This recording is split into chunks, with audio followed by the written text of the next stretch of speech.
Okay, thank you for coming to Monday Night Ignite. And tonight we're going to be listening to a recording, but even though it's a recording, it's very special and you can learn a lot from it.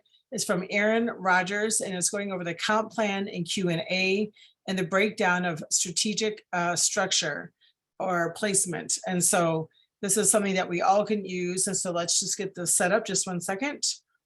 Share the screen. And does that look right, everybody? Somebody give me a thumbs up. You just see Erin? Okay. There we go. So for the recordings of these calls, if you're looking to find past week calls, trainings, and that sort of thing, you can always go to the text line. So remember, you texted in for the information on this call. That's how you'll get future information as well. Just to rehash that so that you know this is where you'll get the recording for today, and the same place you'll find the recordings for the last few weeks, and then eventually for next week. You're going to text the word partner, just partner. If you do an exclamation point or an emoji, it changes the way that the system kicks back the response. I will still get you the response. I just have to go in and manually do it. But text the word partner to my business number, which is 865-213-1150. Again, that's 865-213-1150. And that is the business line that I use for the oil supply store. So for those of you guys who hear from me occasionally there when we're having a sale, like the one we are right now, that's where you want to do that. Just as a heads up, the Young Living had a sale this past weekend, and the code was YLAUG 15. That is the same code to save 15% in my shop for the whole month. So it started at the same time as the Young Living sale. Feel free to go shopping and stocking up on stuff while you can. I mean, it's not going anywhere, but you know, while you can use the code. Okay, so we are going to talk about strategic structure. So a couple of things on building your team. The idea, of course, regardless of where you are in your business, is that you are enrolling people. I'm a Royal Crown Diamond. I've been a Royal Crown Diamond, I think, since 2017. I've lost track of all the years. And I am still actively enrolling. I shouted out for myself, you know, when you don't have an active upline, sometimes you got to be your own active upline. Can I just tell y'all, man, I could go off on that for like a hot minute all in itself. Like, you don't have to have an active upline to do this thing. If you are living in the belief system that your upline needs to be doing or providing something for you, then I'm just gonna wave my hand and say, never had it, don't know what it means. And so don't let that be an excuse. If you want to talk about that, we can always coach on that on this call if you want. But it's not something to make as an excuse. And so the RC, that, you know, on the Monday when the week call, Young Living talks about the top enrollers for the company. I have been on the list twice in the last month for Royal Crown Diamonds. Let me tell you, there are some like heavy hitting enrollers on that list. And I'm not a heavy hitting enroller, but I am like, I want my name on that list. I want my team to see me continuing to do the things that they need to be doing to grow their team. Because it's not that you have to be on that list or you're not, you know, working your business. I'm not saying that. Don't read that into what I'm saying, but I am telling you that I am still enrolling. I am still modeling for my people what I'm doing. And not just that, they knew I was going to be on that list, because I have a brand partner chat for all my team where we just are on Facebook in a chat group, the ones who want to be that active with me. And I mean, I was like, hey, y'all, here's how I just enrolled somebody yesterday. Hey, guys, here's what I'm doing today. Just had this conversation. I'm constantly telling them what's going on because I want them to be encouraged that they can do the same thing. Okay. All right. I know you're like, just teach structure. You're going to get a lot of this and that and the other from me. If you've ever been to one of my trainings before, you know, I'm kind of all over the place sometimes. Okay. Which means you have permission to be the same way. Okay. And you don't have to be the most organized person in all of the world to succeed in this business. You can absolutely be who you are. And somebody's gonna like it. Maybe everybody won't. That's okay. I'm not here to lead and inspire and teach and train and enroll everyone. I am just here to take care of the people that the Lord has given me to deal with. Sometimes I'm dealing with them. Sometimes I'm loving them, right? It goes two different ways. I just dropped my marker. Okay, so let's talk about structure. So structuring your business, when we are just enrolling people, that was where I started with this. So we're just, you know, I always do me as a square. I don't know why. That's just how I'm doing that. So I am enrolling people into my business. It just starts to, I call this a family tree. So I'm just bringing in lots of kids, lots of people for me to educate and bring into this oily lifestyle. So I'm just educating and bringing people in, at that level 1. We talked about levels on the call 2 weeks ago. So if that's kind of Greek to you, a little bit of this then might be a little bit confusing to you. You can go back and watch that recording. So it's not a problem. But, when you bring people in, you're simply just creating customers. Okay, front level, we call it frontline, first level, level 1, just basically means you've not moved them. Therefore, they are directly connected to you. You are both the enroller who brought them into the company, and as the immediate person above them, you're their sponsor. There are a ton of people on my team, hundreds, in fact, who I have enrolled, but I am not their sponsor because I've dropped them down strategically into legs into different places on my team. And that is what I want to explain to you today. How is it that I have 225, I think, current enrollments, but I still only have, I think I have 8 on my front line right now. That's it. Everybody else has been placed somewhere, has been dropped somewhere on my team, has been put somewhere. Side note on that, I could teach a whole day on this particular topic, but surefire way to not ever get this kind of a place, we call this a placement, when you place someone under someone, surefire way to never get a placement is to ask for one, right? The best way to create the likelihood that you would ever get a placement from someone is to do all of the things necessary so that you don't need one. Okay, I know that sounds silly, but I only like to place, and I'll give you some exceptions to this. I generally only like to place under people who are actively building their business. They're on loyalty rewards. They're sharing oils with people. And ironically, these are the people who need it the least, but who will appreciate it the most, right? The people who are doing none of those things, they're not going to appreciate it. They don't know how hard it is to get that. They don't know how much you work to get that enrollment. They're not going to value it. They're not going to steward that gift. And so I don't like to place there. Again, I will give you a few exceptions because I know some of you are like, I just got started and all I have is 5 customers. No one is enrolling anyone yet. What am I supposed to do? I got you. We're going to totally go there. I've never had an upline placement whatsoever, and I am a Royal Crown Diamond. Then I'm pretty happy I never had a placement, if I'm honest. I gladly would have taken one at one point. But looking back now, I'm just grateful that I can say that I have built my business and grown that.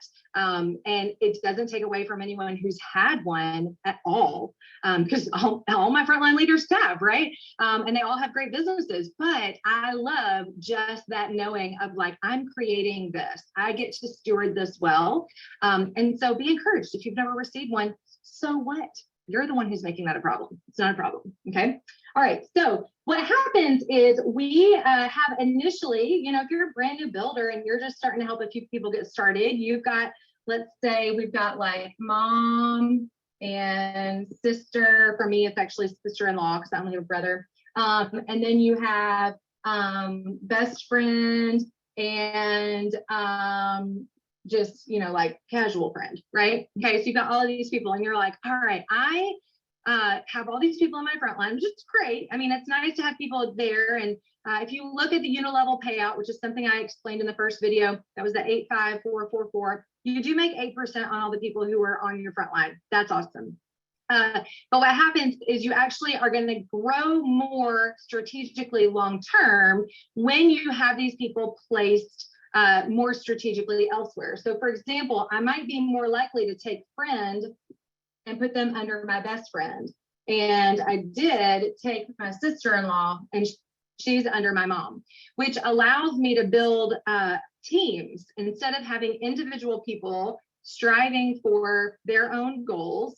It allows me to build some team effort there. Okay. All right. So I want to talk to you guys. I want to back that train up. Now that you have an idea of what I'm talking about adjusting the structure of your downline, I want to talk about why. I want to give you a few things to think about so that you can gear up for that. I'm going to give you some strategy, and you're welcome to ask any questions about that along the way as well, just so, if you're like, wait, I didn't catch this, I'm happy to do that. So the first thing that I want you to understand is that structure and building a healthy structure with your young living business, it's actually a tool to help you with your long-term goals for the business, okay? Because if I have a team with tens of thousands of people on it, which I do, and I had all the 250 people I currently have, or 225, something like that I currently have personally enrolled as my level one, as at this level, at this frontline level for my business, to hit the top rank in the company, you're only required to have 6 legs, 6 teams, 6 groupings. And so if I am trying to stay on top of what is happening with 225 different people, and then hopefully they start to spin and enroll and create teams, that's a lot. Now, I do know people in our company who have a lot of teams. I would say very few have quite that many. But I do know people, even at the highest ranks in the company, that do have a dozen or even 24 legs, like groupings and teams of people. And I can also tell you that's a lot of work for them, okay? Because that volume, what if you were to hit a rank where you were like, I need $6,000 in this leg, and over here you've got 2,000, 2,000, and 2,000. Well, you can't move it. So that is why early on, if it makes sense to strategically combine people into a leg, into a grouping, this is going to help you get to your goals and stay at your goals. Because the more people you have in a leg, the more likely you are to maintain the rank that you're trying to get to and trying to keep, and all of that. It's kind of like a numbers game, okay? So we've explained legs. Legs are, so I would call, this would be my mom's leg, this would be my best friend's leg. I might have a leg of work people. I'm gonna give you sorry about that. I'm gonna give you some other ideas as well. What I want you to know is that we are strategically going to build out these legs, but each of these people at the top, whether they have 1 people or they have 100 people under them, the person at the top is just kind of casually how we refer to them as legs. There is a literal numbers designation that determines if they qualify as a leg. These people qualify as a leg if they are a brand partner. Basically, if they are being paid as a brand partner, meaning they're a brand partner with 100 CV or 100 PV, then they count as a leg for you. Okay, so if my mom is just a customer, my mom will not count as a leg for me. Now, my sister-in-law, if my mom's a customer, she won't count as a leg. Now, if my sister-in-law down here is a brand partner, she's being paid as a brand partner because she has at least 100 CV or PV, and her leg then would count as a leg for me, and it would be as though mom's not here, okay? Which means actually this and this could count separately as legs. I'm not going to get into the nitty-gritty on that. It gets into this concept called compression, and that sometimes breaks people's brains. We're not going to get into that right now. I don't desire to break your brain today.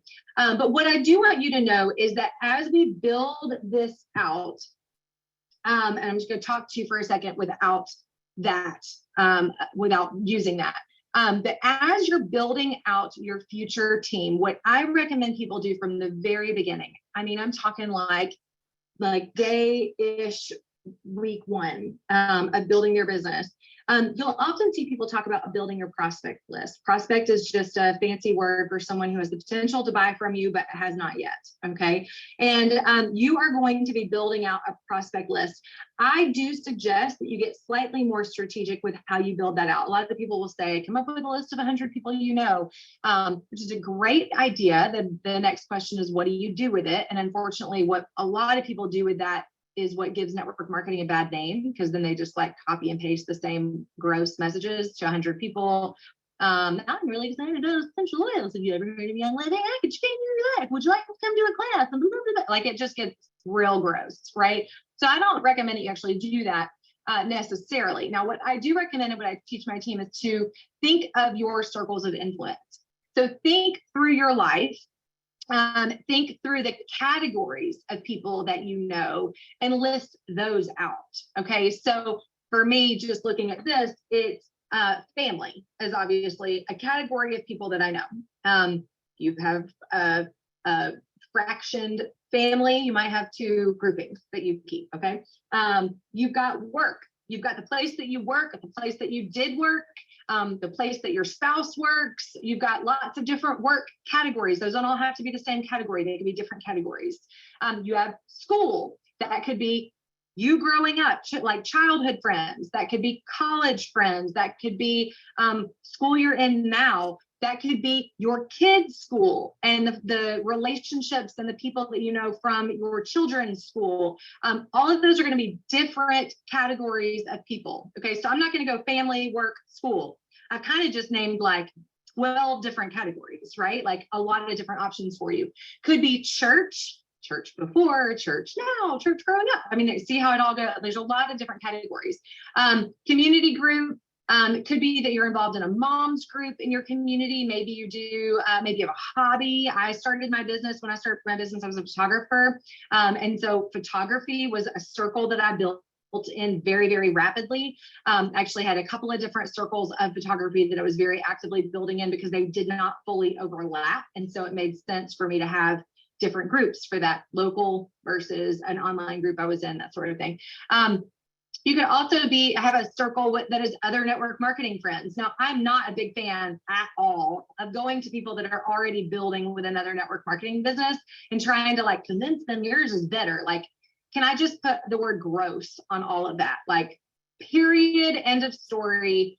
Build your business with new people, period. But at the same time, you will probably find that people who strongly believe in network marketing, people with integrity, let me add that, who strongly believe in network marketing can often be your best customers, okay? Because they already get the concept of buying from a friend versus a store, especially when you know the product is superior. Ours is good, got it, good to go. And so from that, I would just say like other network marketing friends could be a great point for you. Can also be really great connectors. Okay. So they may not be interested in building a business with you. And I really wouldn't pitch that very hard. Hopefully you are pitching your business enough online that if they're interested, they would ask you a question. You shouldn't need to do a proactive pitch with them. But they could have a class. You could do a class together. Like, hey, like they're not a competitor. Like, hey, your leggings, they look awesome. And I mean, I know you like my oils. Like, why don't we just do a class together? Like, let's just get all of our people together and let's just sell. I mean, we can maybe not call it like, come let us sell to you, but like, let's just do something like that. Think about that. When you travel, you're constantly meeting new people. That's kind of a floater option. You're going to meet lots of one-off people along the way too.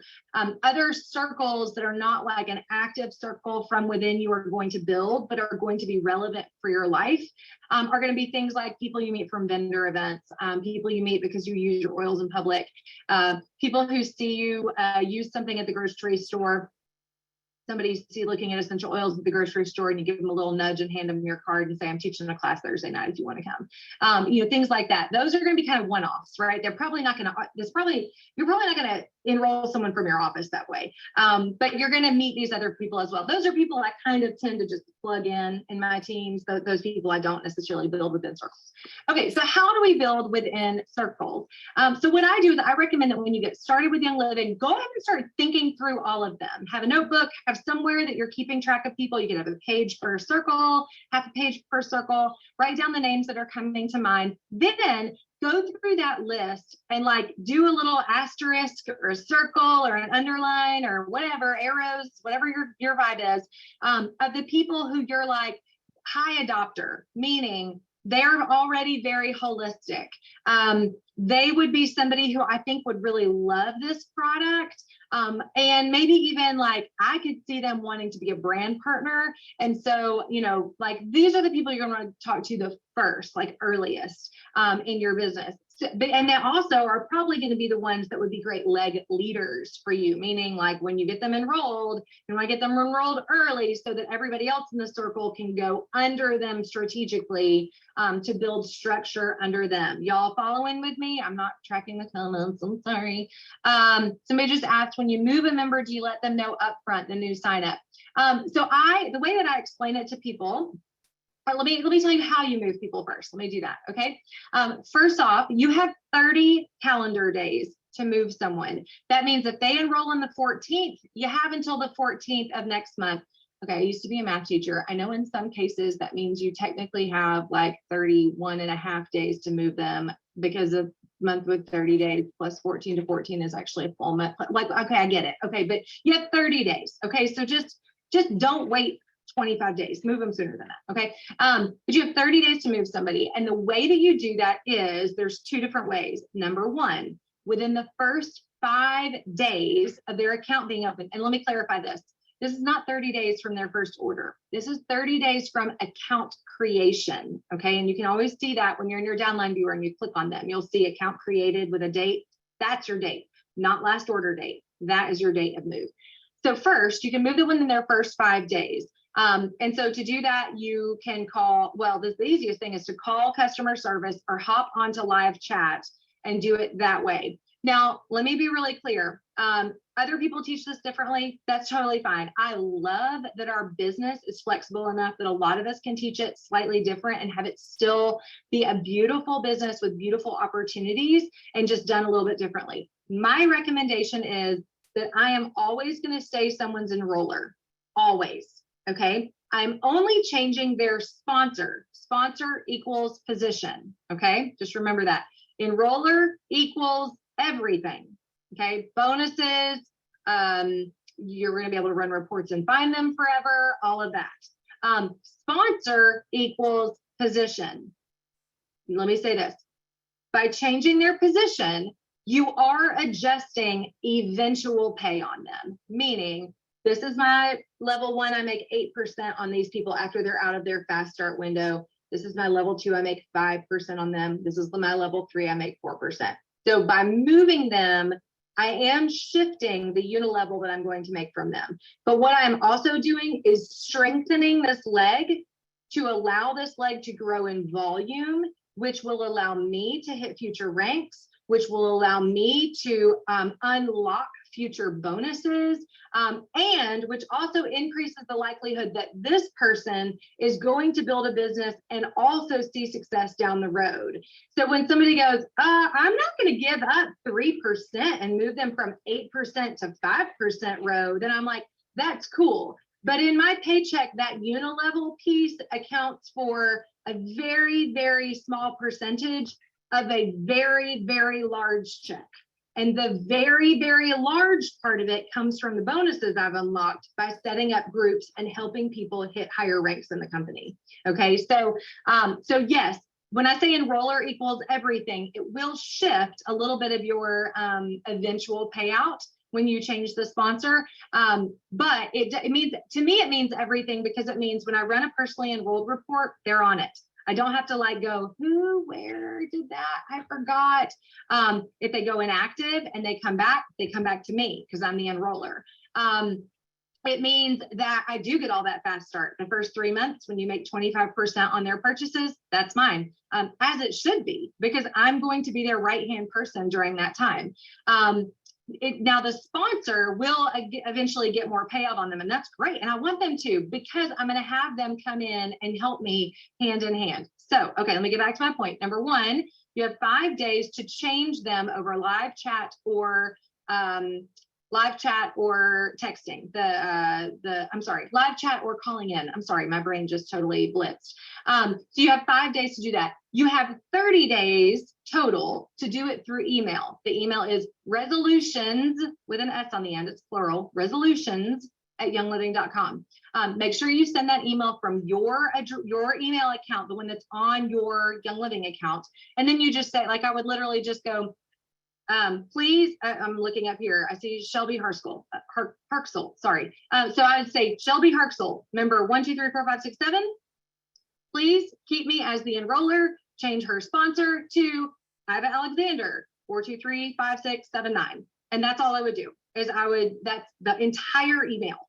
Okay, that's it. I'm not like, so this one time with that Shelby and she and I are gonna, so I'm gonna, no, they don't care. They don't care. Just keep me as the enroller, change the sponsor, and I'm out. Okay. I very, very, very rarely, to answer the question I see in the comments, I very rarely move anyone 30 days out. Okay. And I'll get back to this in a second, but I will answer this question because I think this is valid. In fact, I coach people on this all the time who are like, I think I screwed up. I left somebody on my front line. Okay, totally have let time get away from me and not moved someone and been like a day late. And I'm like, are you kidding me? Are you kidding me? I will tell you, I still send the email just in case they don't catch the day is off. But generally they catch it. And so it's too late and that person's going to float out front. Do I move them? Okay, this is where the moving them and the percentage payout actually matters because it costs you money to move someone outside of 30 days because they have to do an audit on that person. You actually have to get upline people to sign off on it. Because if somebody under me, if I'm, my structure looks a-okay and someone under me either wants to move elsewhere in my organization or they want to go somewhere else, that affects me. Okay, as the person in their upline, that affects me. They could be receiving my text, they could be receiving my emails. I could have even been on the phone with them for an hour to help them with their order. And so if they want to go from being right here to being way down here, where maybe I'm not going to get paid on them, or jumping to another team because whatever reason they're going to give for that, I get to say yay or nay on that. The 3 brand partners immediately above that person get to say yes or no to that particular move, as they should. Okay, because it affects them. And so is it worth it to move them? So there's a fee to move them because of that. There's paperwork that has to be done. You have to do a paper trail. It's like a whole thing. You need to go to corporate. If you want to have it done, contact customer service. They'll get you all the forms you need. But here's the question. Is it worth it? Depends. Okay. I will say generally no. Okay. Generally no. Unless if I have a person that I've left floating on my front line and they are like hot to trot about to have a class, and they're like, I have a list of 8 people who want these oils. I have 2 things to consider. Do I keep you where you are and you now become a new leg for me and we're just going to do this thing together completely? Or do I want you and your volume somewhere else? Even with that, I'll tell you, sometimes I'll just keep them where they are. I don't need extra legs at this point. It's not going to hurt. I mean, I'm going to make that unilevel pay on a leg that's high. I'm fine with that. Building a new silver, it's a great plan. I think all of that is a great thing to do. But if it's just a one-off person, which is usually the case, like I forgot to stack these 3, or stack is not the technical term, but it's kind of the casual term we use. I forgot to structure these 2 people. Here's the deal. If that person is right here, and they are doing, let's say, usually the people you're wanting to move are not necessarily ordering a ton every month, right? So let's say that this person orders like, I'm going to make it easy and just say 50 for math purposes and just say 50 a month. There's on loyalty, they're ordering like just a base 50 a month. I am currently making, y'all should be able to do the math on this. Let's say fast start's over. I'm currently in Unilevel making 8% on this person. Okay. That means that I am currently making $4 on a month off of this particular account. And I will forever. I mean, that's cool, right? But it's $4. So when you consider going through the paperwork process and moving someone, okay, then they're going to go, let's say I'm going to put them right here and they're going to continue to do 50. Now I'm only making 5% on them. So I've gone from making $4 to making $2.50. So I'm decreasing what I'm going to make on them. And I have to pay, I think it's $35. I've forgotten now. It's like $35 just to move them. So I'm paying $35 to move them lower on my team. Do y'all catch that? Like the finances of that move don't make a ton of sense. Now, strategically, you may need that volume somewhere. It may pay off more than the fee of the move, but you've got to take all of that into account to do that. Okay. All right. So let's talk. I see that there are some questions coming up, but I want to talk more through this and make sure we've got a solid base on this before I do some of the one-off things. So when I'm building in circles and when I'm helping someone get started doing that, I normally recommend that they work in 3s to begin with, because if you just like jump in and you're like, oh my gosh, I know people from like 9 different places. I got like childhood friends and I got my like adult best friends and I got my my kids' school mamas, and we're involved at church, and I mean maybe you have a super active social life, so you just have like 9 super active family, and like you have all these categories. The problem is that when you're first getting started, I would say enroll everyone.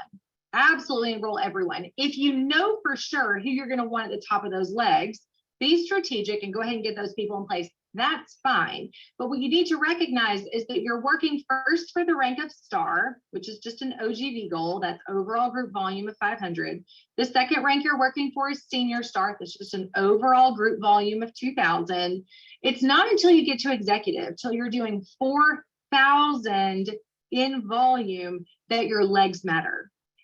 Meaning that's a lot of time for you to get practice enrolling and educating and following up and answering questions and getting people connected with resources and making sure they have the Life Steps app and all the other things that they could be doing.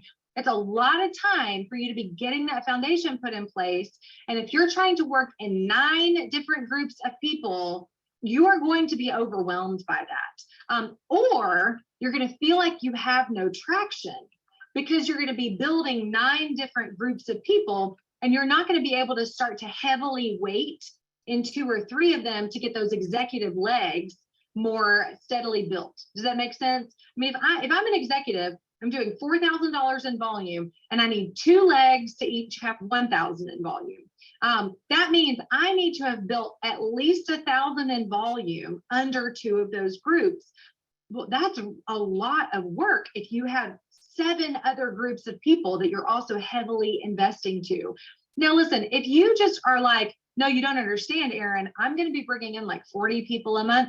Great. I did too. That's how I got started. I brought 28 people in my very first month. And I stayed between 15 and 30 people every month for a solid year. It was crazy. And I started 6 legs from the beginning because I knew where I was going. I knew where I wanted to get. I knew I was going to enroll a lot. I was not a blogger.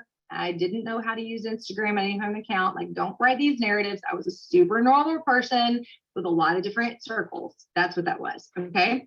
I also had no thought of serving my family. And that sounds terrible, but that's not really what I mean. I mean, I had no boundaries. I had no boundaries in my business and my life.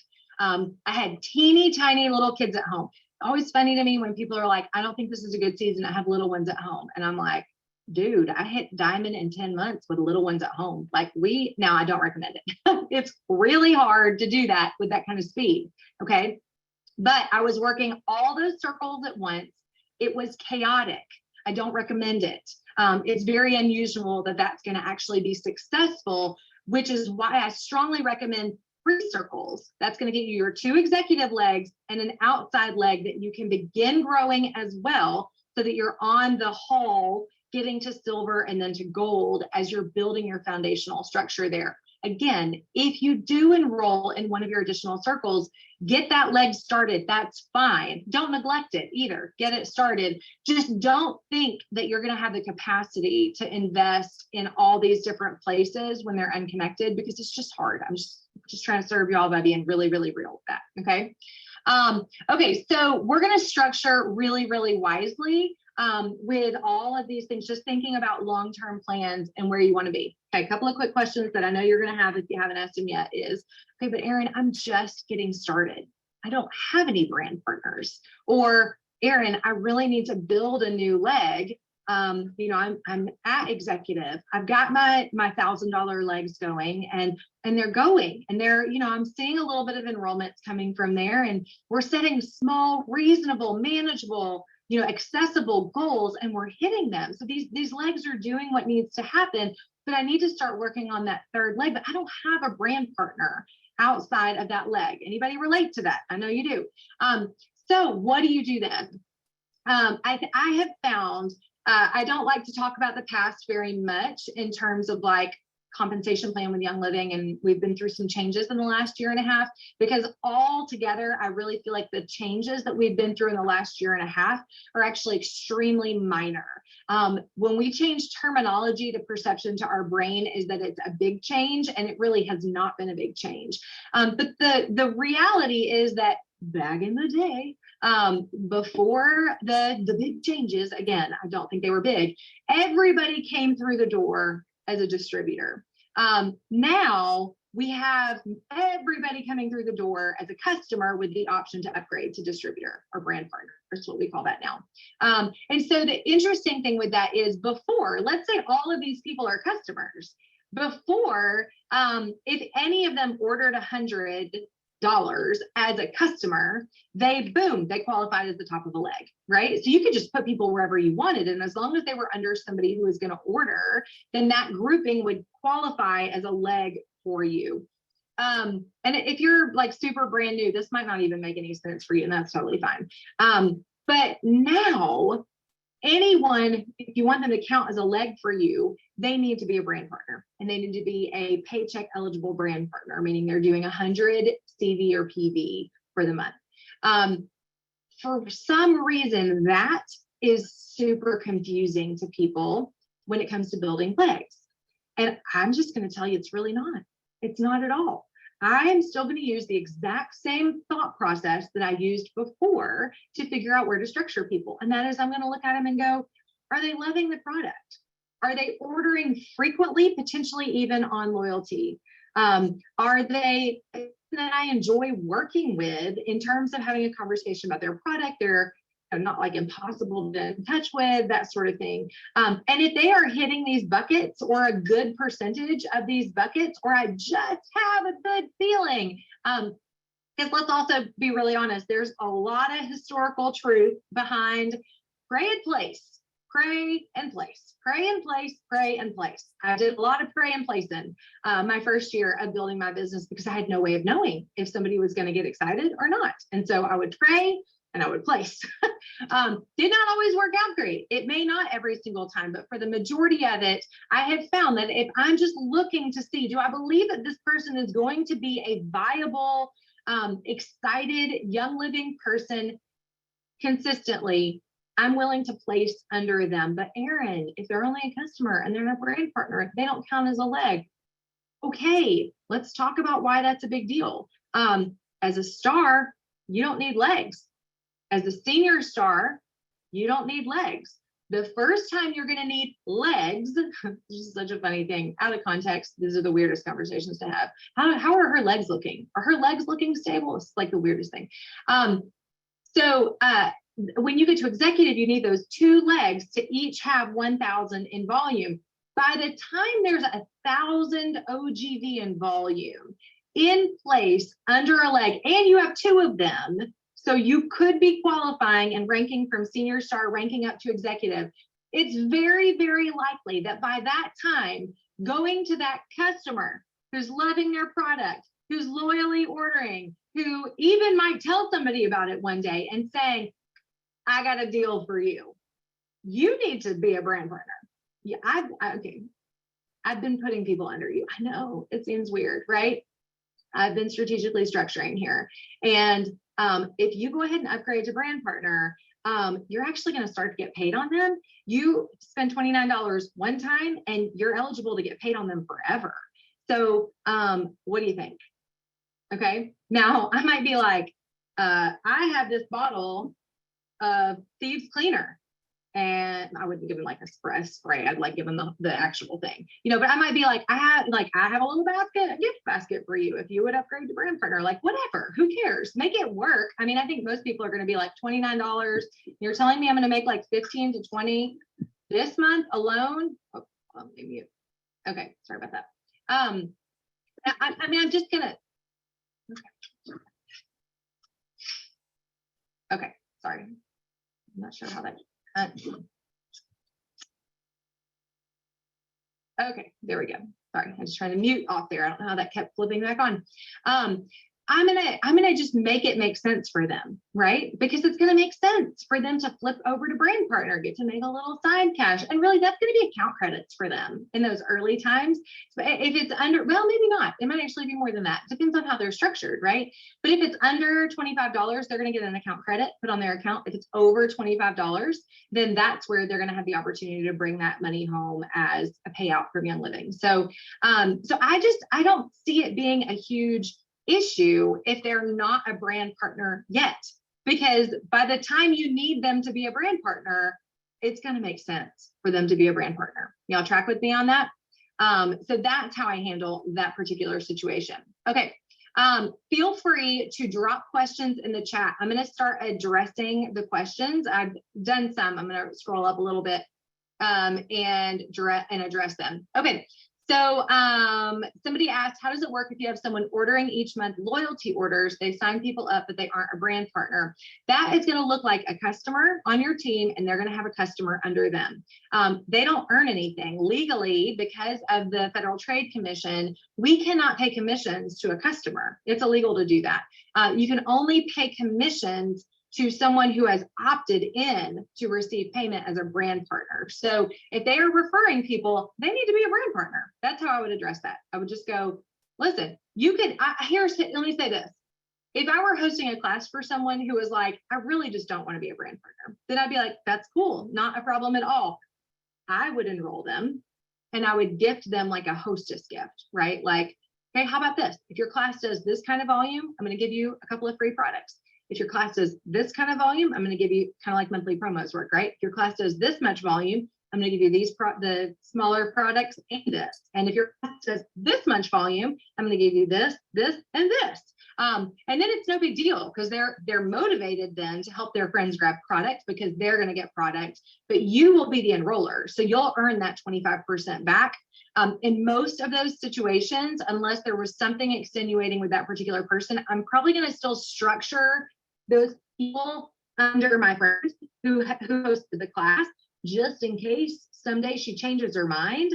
I'm going to want her people to be under there. Now, they can never be enrolled back under her once you're the enroller. Like, remember, you have 30 days to change that. So if she hasn't changed her mind in 30 days, they're going to forever be your enrollment. But structure wise, if she ever decides that she wants to be a brand partner, I would love to be able to tell her, well, the good thing is your people that you sent to me, I have been taking care of them. And actually, when you become a brand partner, they're going to be right there on your team. I just put them there for you. You just couldn't see them before because you're a customer. So you didn't have a downline viewer because customers can't have a downline. But there can be this, they can actually, on our end, we can see that there is a downline. It's just not visible to them because they're not a brand partner. And so they can't get paid on it, so they can't see it. Allison said, what if those brand partners are not really active? Does it go to the next truly active? For example, my sponsor and enroller are not working, but still ordering and getting a paycheck. Would it still go to them or the next one's up? You know what, Allison, I'm not sure what the origin of that question was. I don't know what it is. When we're saying, does it go to the next truly active? So if you could clarify in the comments for me, so I know what we're talking about categorically there, that would help me answer your question more accurately. Wanda says, if a brand partner isn't ordering but still has enough CV to get paid, do they still go inactive after 12 months? Currently, if somebody is a brand partner and they are not placing an order of any kind, but they have CV under them, they are technically an active brand partner. They're not an active customer necessarily, but they're not going to maintain a discount of any kind, but they are an active brand partner, so they would stay in place. They would not go inactive. Courtney asked, how deep do you place? Would you place in the beginning ranks? That's a great question. So how deep, what she's asking is, how deep would I place this out? Like, would I keep so here's what I will tell you. I have seen people in the past suggest that you make a big chain of people. I'm not going to say that they gave you bad advice, but I'm going to tell you, I personally think that's a terrible plan. Because theoretically, if all of these people start ordering, it does allow this leg to have a lot of volume, but it doesn't actually allow for a lot of potential payout. And it's not going to actually reinforce this person at the top to grow because it's so low. And when you're a star, you get paid 8%, 5%, 4%. So if this person is a star, they're going to get paid 8%, 5%, 4%, which means they're losing out on this volume. The volume would still count. The volume still totals towards their OGV for rank allotments, but it wouldn't. It's not going to show up in their check because it's too deep, if that makes sense. And that'd be kind of a bummer, right? And when you do that, so we have 6 people down here. I mean, I would much rather do one of these to help create some structure there so that this leg has a little bit more stability and longevity to it as well. It's just my opinion on how I do a lot of that kind of stuff. As far as how deep I'll go, not very deep. I always 100% of the time in the placements and what I do with them, meaning placing my people, I chase relationship and I chase, I chase relationship is what I'm going to chase. That is always where I'm going to choose where somebody goes. That does mean that there have been situations where I have enrolled someone and their closest friend on my team who they maybe should have enrolled with, but maybe my relationship was closer, or that person, I don't know, there's 100 reasons why somebody will enroll with you instead of another person, right? And you don't have to feel bad for that. If somebody chose to enroll with you instead of somebody else, and you're like, that's weird, I'm surprised they didn't go to that person, you can always give the enroller position away, but you did the work, and that's okay. We always learn from that. When someone enrolls with somebody else instead of with us, we can either get offended or we can use it as a learning opportunity. But I have found sometimes when I've enrolled someone and I'm like, you know what, the person you know best on our team is actually on my level. And I don't like to build that low, but that is the best place for you to be because she will work with you. And so I really, I don't really like to stack deeper than like 4 to 5 levels maximum. Now my team is like 30, 40, 50, probably in the 30s deep overall.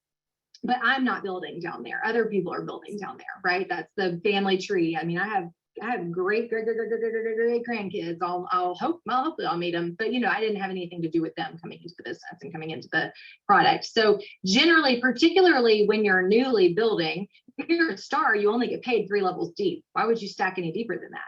When you're a senior star, you get paid 4. Why would you structure any deeper than that? And when you're an executive, you get paid on 5.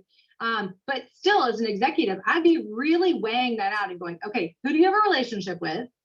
Okay, nobody. You're a random friend on Instagram. You came from a vendor event. All right, you have no relationship with anyone on my team. Do you live near someone? Is there a location connection here? Do I have a brand partner holding classes in San Antonio, Texas, and you happen to live in San Antonio, Texas? If that's the case, and I have an opportunity to possibly connect you with a local community of people, you better believe that's where I'm going to put you, because that is going to increase your likelihood to be successful as a customer and also potentially to want to be a brand partner if you could be part of an act.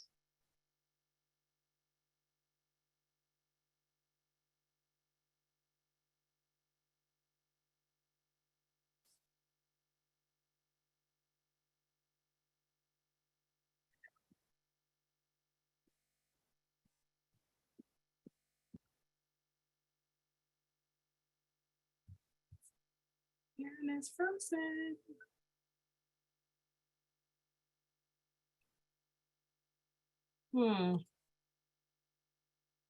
A second. Okay, just 1 second, you guys. Stacy, how much you want to bet she's still talking? I know she's still talking. Stacy, this happened on the original. It comes back on. She actually got cut. Okay, good. Hold on. Thank you. Did I just disappear for a minute, or was I still there? You sure did, Erin. It's okay. You're back. Okay, that was so weird. Also, I lost all your questions. Oh, no, I didn't. They're still there. That was so strange. It was like everything just went away. I don't even remember what I was talking about. Let's just call that a finished. Okay, can we move people under customers? Yes, you can move people under customers. You absolutely can move them. If somebody tells you, if corporate tells you you can't, if member services says that, they're wrong. You can move people under customers. Do you get paid if the person under you is not a brand partner?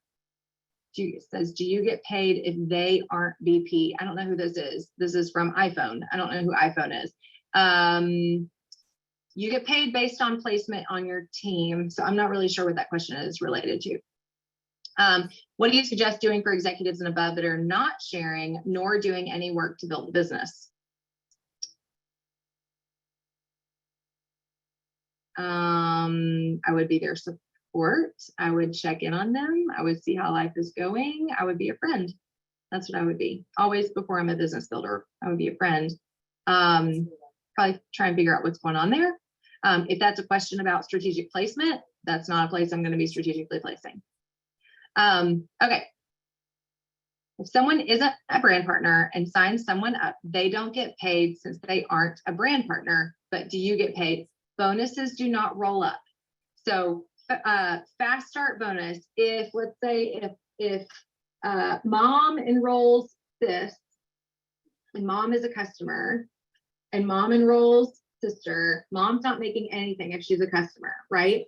Fast start bonuses do not roll up. I don't get mom's fast start bonus for that, not at all. That's why in those situations where you have a customer who's going to refer people and they don't want to be a brand partner, that's where I would say, well, why don't you let me take care of them? Why don't you send them my link and I'll just offer you a gift? Because then at least I'm going to get the fast start and I'm going to know that that person needs help. Okay. But if the customer is the enroller, there's no payout there. Legally, they cannot get paid, and bonuses don't roll up. Now, I would still get unilevel. So I'm still gonna get 8% and 5%. I'm still gonna make that on that person. Their OGV still counts for all of that. But bonuses don't roll up. Where does the money go? Well, the money doesn't go anywhere. But at the same time, that's why I don't let it happen if I can help it. If I find someone who is a customer who is not interested in being a brand partner in any way whatsoever, I'm going to reach out to them and go, hey, I saw that you enrolled someone. So if you want to earn any income on them, then here's what's going to need to happen. And if they're like, no, I'm not interested in that at all, then I mean, you could do a number. You could offer, do you want me to help that person? If you send this email in, then I can be their enroller. They would need to initiate that. Then I can be their enroller and I'd be happy to gift this to you. You can handle it that way if you want to. The best case scenario for everyone is for that person to become a brand partner. That is always the best case scenario. I don't want other people's people, right? That's not, I got enough with the people I'm bringing in to manage my team. I don't need other people's people. That can get a little poverty mentality if suddenly we're looking at our team and we're like, oh, I need to be their enroller. I need to be their enroller. Why? Why do you need to be their enroller? What's going on there? Hopefully you got enough going on that you're busy enough with your own people, right? We can still place a customer's referral under that customer as sponsor while maintaining enroller. Exactly. Stay the enroller, place, have them be the sponsor for that. Remember, enroller is everything, sponsor is placement. Okay. You do, oh, Dawn, yes, good reminder. So if mom enrolls someone as is mom's a customer, actually it doesn't really matter if mom's a customer or brand partner. If I enrolled mom and mom enrolls sister, then mom has the potential to get 25% on whatever sister gets. That's the fast start bonus. As the enroller's enroller, I get 10% on all of those enrollments, and that absolutely still happens. So even if mom is not eligible to get paid that much, even if she could be a brand partner, and maybe sis bought $99 of product and mom didn't put an order in, mom's not going to get paid on that. She didn't order, there's not 100 CV on that account. I'll still get my 10%. I'm going to encourage mom to place an order, but that's up to her at the end of the day. Allison says, so it sounds like not much has changed from the strategic planning video you did like 4 years ago. This is what I'm saying. It's really like, listen, if people are telling you everything's different, I'm telling you, it's really not. Like, this is the first video like this I've done in 4 years, maybe. I think it's in 2 years. I think it's been since 2020. It's just possible you didn't see the other ones, because not much has changed. It's still very, very, very similar to how it was before. And so strategically, I'm still doing the exact same things that I was doing then. I'm still placing the same way. I'm still enrolling largely the same way. I just get to use these new wish list, which, yes, if you're not using wish list feature to enroll people, what are you even doing? Get in there and play with the wish list. It's so fun to use those. But yeah, everything is basically the same as it was. Yeah. Keep building your team. I don't usually build more than 2 under someone, just as another little side note. Y'all can drop any other questions if you want. I normally only build about 2 legs under a person. My theory on that is, I mean, if these 2 legs take off, or if I put a few more people under here and growth starts to happen, that has the potential to turn this person into an executive. But if you want to be silver, you're going to have to do a little work yourself, right? So if these 2 legs just totally took off and became like ginormous legs, and this person becomes an exec, that's great. I do get paid more if they're a silver, but I'm not super in the habit of helping people just become a silver without them having any idea of what they've done or how that happened. So anyway, I have 2 legs is usually where I stop. So if mom is a customer and has 100 CVs, she still won't get paid. Customers can't have CV because customers aren't brand partners. So No, guys, FTC rules. Customers cannot get paid. They cannot. It's not like some Young Living thing, like customers come in, and they didn't before. Remember, before everyone came in as a distributor. And then you had all the weird issues where people were like, why am I getting this distributor email? And it was like so dramatic sometimes when people were like, quit talking to me like a distributor. And you were like, well, technically you are. It's just, you know. So you can only pay people who have signed a distributor agreement. That is legal. So yeah, wish list, never heard of it. Hop in your shopping platform, go to that menu, click on wish list, add some items, and then go hit share. It'll generate its own little link on there and send it to a friend. Boom, they enroll with those products right there. They can add them all to their cart. It's pretty awesome.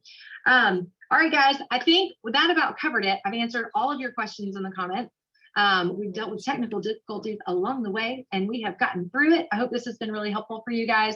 And don't forget to come back next week. Same bat channel, same bat time. Lori will be here to talk about enrolling magic, and there will be a lot of fun stuff for you to learn from her as well. Guys, have a great afternoon, and I hope this serves your teams. See ya.